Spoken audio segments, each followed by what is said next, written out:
Media మిత్రులు నమస్కారం. గడిచిన 2 రోజులుగా రాష్ట్రంలో రాజకీయ విమర్శలు, ప్రతి విమర్శలు జరుగుతుంది. మీ మీడియా సోదరులకి ఎక్కువ తెలుసు మాకన్నా. ముందుగా నేను సుస్పష్టంగా మాజీ ముఖ్యమంత్రి గారిని మర్యాదపూర్వకంగానే అడుగుతున్నా. మళ్ళీ వాళ్ళ మనుషులు ఎవరు మాడతారో నాకు తెలియదు, కానీ నేను ఆ పార్టీలో పనిచేసినప్పుడు చంద్రబాబు నాయుడు గారి ప్రతిపక్ష హోదా తీసేయడానికే ఈ శాసనసభ్యులు నలుగురిని తీసుకుంటున్నామని, కానీ ఆ రోజున గన్నవరం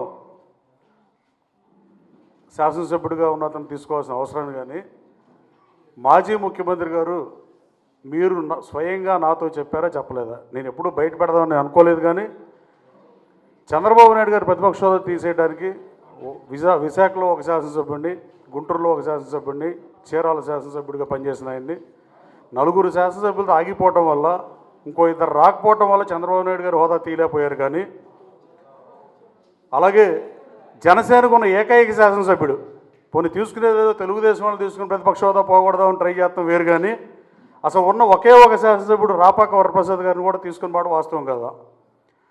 పట్టుమని 2019 ఎన్నికలు జరిగినప్పుడు పట్టుమని 4 నెలలు కూడా ఆకుండా శాసనసభలో కూడా చంద్రబాబు నాయుడు గారి ప్రతిపక్ష హోదా తీసేయడానికి నలుగురిని తీసుకుంటే చాలని చెప్పి, కానీ నేను చేయట్లేదని చెప్పి తీసుకున్న మాట వాస్తవం కదా. నలుగురు శాసనసభ్యులు అలాగే పార్టీ మారి ఆఖరి వరకు పదవిని అనుభవించారా అనుభవించలేదా? తెలుగుదేశం పార్టీ బీఫారం మీద గెలిచి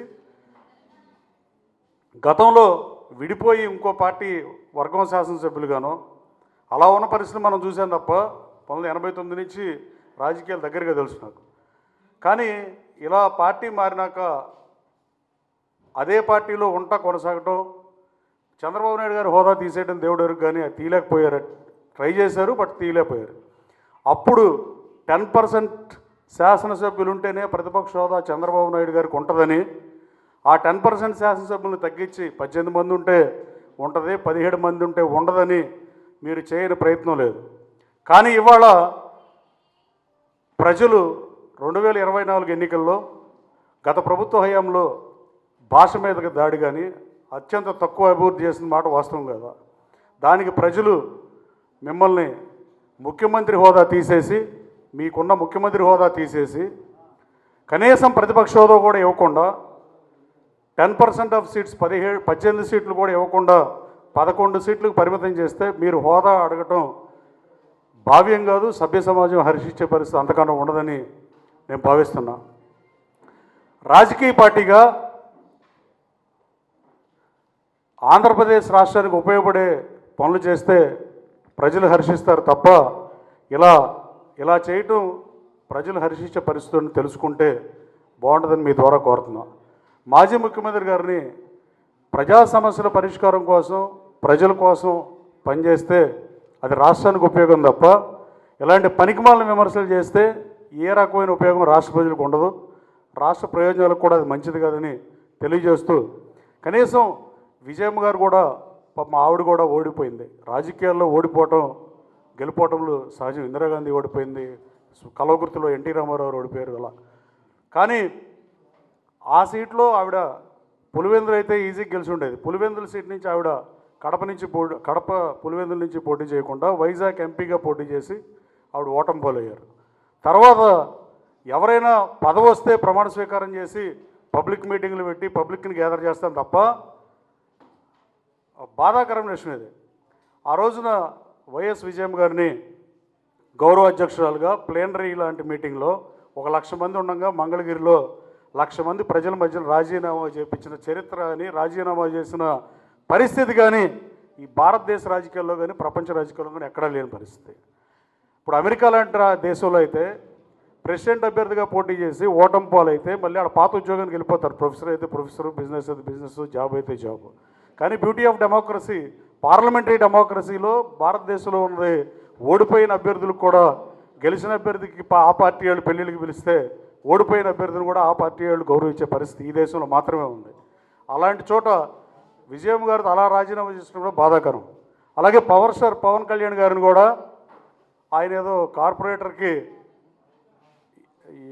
ఎక్కువ, ఎమ్మెల్యేకి తక్కువ, లేదా ఎమ్మెల్యేకి అని మాట్లాడటం కూడా సభ్య సమాజం హర్షిస్తుందని తెలియజేస్తాను. అసలు వైఎస్ఆర్ కాంగ్రెస్ పార్టీకి ప్రధాన ప్రతిపక్ష హోదా రాపోవడానికి మూల కారణాల్లో పనికిమాలిన మంత్రులుగా పెట్టుకోవడం ఫస్ట్, సెకండ్ది బూతులు తిట్టేవాళ్ళని అగ్రతాంబోలిస్తాం 2, అభివృద్ధిని గాలి కొదిలేయటం 3, ఇట్లా చెప్పుకుంటూ పోతే ఏ 10 అంశాలు అయితే వైసీపీకి ప్రతిపక్ష హోదా రాకుండా చేసినాయో వాటిని కరెక్ట్ చేసుకుంటే రాజకీయ పార్టీగా ఆంధ్రప్రదేశ్ రాష్ట్ర ప్రజలకు కూడా ఉపయోగపడే పరిస్థితి ఉంటుంది. అలాగే పవన్ కళ్యాణ్ గారిని ఎమ్మెల్యేకి తక్కువ అని విమర్శించడం చాలా బాధాకరం. అది సభ్య సమాజం హర్షిస్తుందని నేను భావించట్లా. వైఎస్ఆర్ కాంగ్రెస్ పార్టీ అధికారంలో ఉన్నప్పుడే నేను పవన్ కళ్యాణ్ గారు చంద్రబాబు నాయుడు గారు అక్రమ అరెస్ట్ రోజున హైదరాబాద్ నుంచి వస్తుంటే బేగంపేట ఎయిర్పోర్ట్ దగ్గర పర్మిషన్ ఇవ్వలేదు ఫ్లైట్కి, ఇక్కడ ల్యాండింగ్కి. అయితే ఆయన రోడ్డు మార్గం వస్తుంటే నా మీద ఆ రోజు అక్రమ కేసులు పెట్టిన పరిస్థితి. లోకేష్ బాబు పాదయాత్రలో 307 ఆయనతో పాటు నేను నడుస్తుంటే నేను అటెంటివ్ మర్డర్లో చేశాను దిక్కుమాలిన కేసులు బనాయిస్తే నేను సుప్రీంకోర్టు లాయర్ని తీసుకొచ్చి బెయిల్ తీసుకున్న పరిస్థితి, నాగముత్తు గారిని తీసుకొచ్చి. ఆ రోజున ఆయన అక్రమ అరెస్టుకి నిరసనగా ఆయన వస్తుంటే నేను అప్పటికి తెలుగుదేశం పార్టీకి జనసేనకి పొత్తేం లేదు, కానీ పవన్ కళ్యాణ్ గారు కోదాడ దగ్గర బోర్డర్లో వైసీపీ ప్రభుత్వం ఆపిన మాట వాస్తవం కదా అని అడుగుతున్నా. ఆ రోజు నేను కూడా పవన్ కళ్యాణ్ గారికి సంఘీభావంగా అక్కడికి వెళ్ళా, అది మీడియా కూడా చూపించిన పరిస్థితి. నేను ఒక విషయం అడగదలుచుకున్న వైఎస్ఆర్ కాంగ్రెస్ పార్టీ నాయకులు ఇవాళ పవన్ కళ్యాణ్ గారిని విమర్శిస్తున్నారు. ఆ రోజు పవన్ కళ్యాణ్ గారిని స్టేట్ బోర్డర్లో గంట కూడా ఆపలేకపోయారు, కనీసం ఒక గంట కూడా. అటు కోదాడ నుంచి వచ్చిన అభిమానులు కానీ, ఇటు జగ్గయ్యపేట నుంచి వచ్చిన వాళ్ళు కానీ, తెలుగుదేశం పార్టీ శ్రేణులు కానీ, జనసేన శ్రేణులు కానీ వస్తే గంటకి చేతులు ఎత్తేసి ఆయన రాష్ట్రంలోకి రానిచ్చిన పరిస్థితి.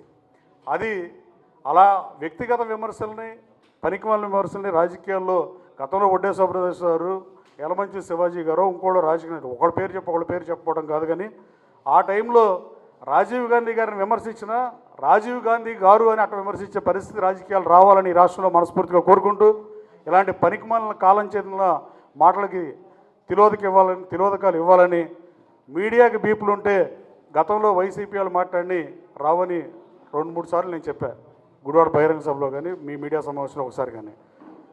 సినిమాకి సెన్సార్ ఉన్నట్టు మీడియాకు కూడా సెన్సార్ ఉంటే ఈ భాష నగ్గుబాటుకు గురయ్యే అవకాశం ఉండదు, తెలుగు తల్లికి శోకం ఉండదని తెలియజేస్తూ, అలాగే నిన్న గౌరవ విద్యాశాఖ మంత్రి లోకేష్ బాబును కూడా విమర్శించే పరిస్థితి. రాజకీయాల్లో ఉన్నప్పుడు విమర్శిస్తా కూడా ఒక స్థాయి ఉండాలి.